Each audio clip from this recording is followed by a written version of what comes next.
उद्या शनिवार इंदिरा एकादशी, महत्त्वाची इंदिरा एकादशी. या एकादशीचा व्रत केल्याने मोक्ष प्राप्ती होते आणि 7 पिढ्यांचे पितृदोष नष्ट होतात. तुम्ही उपवास करत असाल किंवा करत नसाल तरी या दिवशी भगवान विष्णूंसह माता लक्ष्मीची पूजा करावी.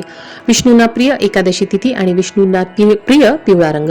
तर त्यामुळे तुम्हाला या दिवशी हळदीने स्वस्तिक काढायचे आहे आणि तुम्हाला दिव्याखाली एक वस्तू ठेवायची, ती म्हणजे तुम्हाला थोडेसे तांदूळ घ्यायचे आणि या स्वस्तिकवर तुम्हाला हे तांदूळ ठेवून त्याच्यावरती तुम्हाला एक दिवा प्रज्वलित करायचा आहे. पितृपक्षातल्या या शेवटच्या एकादशी तिथीला आपल्या पितरांचं ध्यान करून तुम्हाला या दिव्याची सुद्धा हळदी कुंकू फुलं वाहून पूजा करून घ्यायची आणि त्यानंतर दिवा प्रज्वलित करायचा. दिव्याखाली तांदूळ ठेवावं, कारण तांदूळ हे खूप शुभ मानले जातात. त्यानंतर तुम्हाला दिवा प्रज्वलित करून पितरांना हात जोडून क्षमा प्रार्थना करायची की तुमच्याकडून काही चूक झाली असेल तर त्यांनी तुम्हाला क्षमा करावी. आणि त्यानंतर तुम्हाला विष्णू सहस्रनामाचं पठण शक्य असेल तर आवर्जून करा. ते शक्य नसेल तर ओम नमो भगवते वासुदेवा या मंत्राची 1 माळ किंवा 108 वेळा जप करा. आणि व्हिडिओतली माहिती आवडली तर सबस्क्राईब करा.